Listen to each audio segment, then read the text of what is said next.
Книга на пророк Наум. Глава 1. Пророштвото за Ниневија. Книга на видението на Наум е клашанецот. Господ е Бог, ревнител и одмазник. Господ се одмаздува и се гневи. Господ им се одмаздува на своите противници. Издржлив е во гневот против непријателите. Господ е долго трпелив, ама голем во сила. Никако Господ нема да ги пушти виновниците неказнати. Неговиот пат е во виор и во бура. Облаците му се прав на неговите нозе. Му се заканува на морето и го исушува. Ги пресушува сите реки. Васан и Кармило венаа. Вене е цветот на ливан. Пред него горите се потресуваат. Бреговите се топат. Земјата се воздига пред него. Светот и се што живее во него. Кој може да издржи пред неговото негодување? И кој ќе издржи пред пламенот на неговиот гнев? Неговиот гнев се излева како оган и стените се распаѓаат пред него. Господ е добар. Тој е тврдина во ден на неволја. Ги познава оние кои прибегнуваат кон него. Кога потопните води ќе поплават, ќе го уништи наполно нејзиното место. Ќе ги протера своите непријатели во мрак. Што смислувате вие против Господ? Тој уништува до крај. Неволјата нема да се подигне два пати. Како трнлив грмушник и како пијаници напиени. Како сува слама ќе бидат наполно проголтани. Од тебе произлезе оној кој смислува зло против Господа. Советникот на Велијал. Господ зборува вака. Нека се подготвени. Нека се многубројни. Ќе бидат покосани кога тој ќе помине. Ако те понижив, нема да те понижувам од сега. А сега ќе го скршам јаремот негов од тебе. Ќе ги скинам твоите окови. Господ наредува против тебе. Нека се сее веќе од твоето име. Од капиштата на твоите богови ќе ги истребам резаните и леаните ликови. Ќе го направам твој гроб, зашто си презран. Гледајте, врз горите се нозете на оној кој носи добра вест, кој проповеда мир. Празнувај ги своите празници, Јудо, исполни ги своите заклетви, зашто Велијал не ќе поминува преку тебе, тој е сосема истребен. Глава 2. Рушител се крева против тебе. Постави стража над зидовите. Гледај кон патот. Препаши ги бедрата. Собери ги сите своји сили. Да, Господ ќе го обнови Јакововото величие, како Израеловото величие, зашто плячкашите ги ограбија и им ги истрага лозијата. Штитовите на неговите јунаци се црвенат, неговите војни се во црвено сукња. Бојните коли блескаат како железни гламни. Во денот кога се подготвува, копјата се брануваат. Бојните коли беснаат по улиците, летаат удирајќи се една со друга. Изгледаат како гламни, како молњи, само светкаат. Се спомнува за неговите мокници, се сопинат во водот, итаат бргу кон незините ѕидови.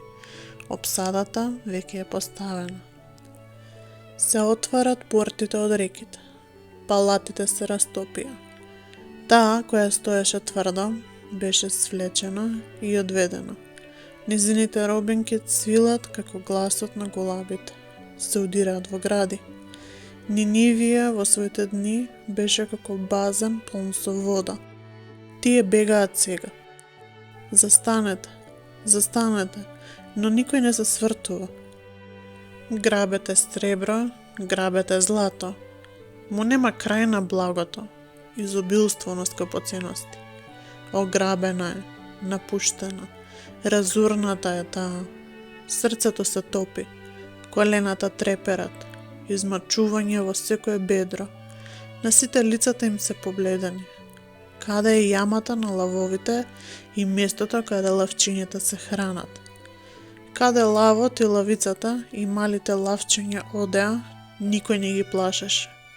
Лавот раскинуваше доволно за своите лавчиња, даваше за својата лавица. ги полнеше со плен своите пештери, со лов своите јами. Еве ме против тебе, говори Господ над воинствата. Ќе ги изгорам во дим твоите бојни коли. Мечот ќе ги проголта твоите лавчиња. Ќе ги истребам од земјата твоите грабежи и не ќе се чуе веќе викот на твоите гласници. Глава 3. Тешко му на крвничкиот град, полн е со лаги и грабеж. Тој не прекратува со ограбувањето. Слушајте, плускање на бич. Слушајте, тропање на колца. Коњите се издигаат, колите подскокнуваат, коњаниците јаваат, мечевите блескаат, копјата светкаат, многу ранети, мнозинство мртви, трупови до недоглед, се сопнуваат на трупови. Тоа сето е заради многута разврати на блудницата, на милата љубовница, господарката на магии, која со својот разврат ги продава народите и племињата со своите вражања. Еве ме против тебе, говори Господ над војските. Ќе ги подигнам преку твоето лице, скутовите на твојата облека. Ќе ја покажам твојата голота на народите, твојот срам на царствата. Ќе фрлам смет врз тебе, ќе те засрамам, ќе те ставам за приказ. Секој кој ќе те види, ќе бега од тебе и ќе рече: Нинивија, каква урнатина! Кој може да ја пожели? Каде да барам тешители за тебе? Зар не си подобра од Амовата Теба, која лежеше меѓу водите на Нил, со води обкружена? Морето беше нејзин предзид, водите беа нејзин зид. Нејзина сила беше Етиопија и Египет. Немаше граници. Фут и Ливија и беа помошници, но сепак заробана таа отиде во робство и нејзините младенци беа здробени по сите раскрсници. За нејзините угледни луѓе фрлаа жрепка, сите нејзини големци оковани се во вериги. Така и ти ќе се опиениш, ќе се сокриеш и ќе бараш за солниште од непријателите. Сите твои тврдини се како смоквите со рани и зрели плодови. Ако се стресат, тогаш паѓаат во устата на оној кој сака да ги јаде. Ете, твојот народ среде тебе се како жени. Портите на твојата земја ќе бидат широм отворени пред непријателите твои. Огнот ги изгоре твоите резиња.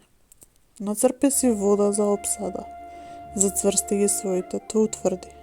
Влези во калта, гази ја глината, земи калап за плитар. Таму оган ќе те проголта и мечот ќе те истреби, ќе те изеде како скакулците. Множи се како бубачки, множи се како скакулци. Ги умножи твоите трговци повеќе од звездите на небесата.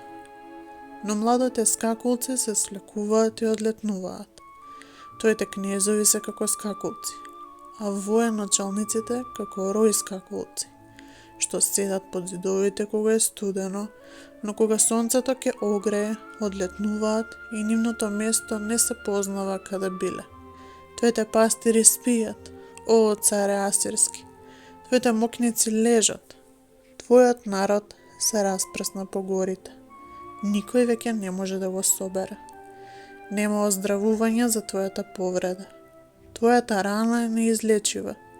Сите што ќе чујат за тебе, ќе плескаат раце над тебе, зашто врз кого ли не премина твојата злоба постојано.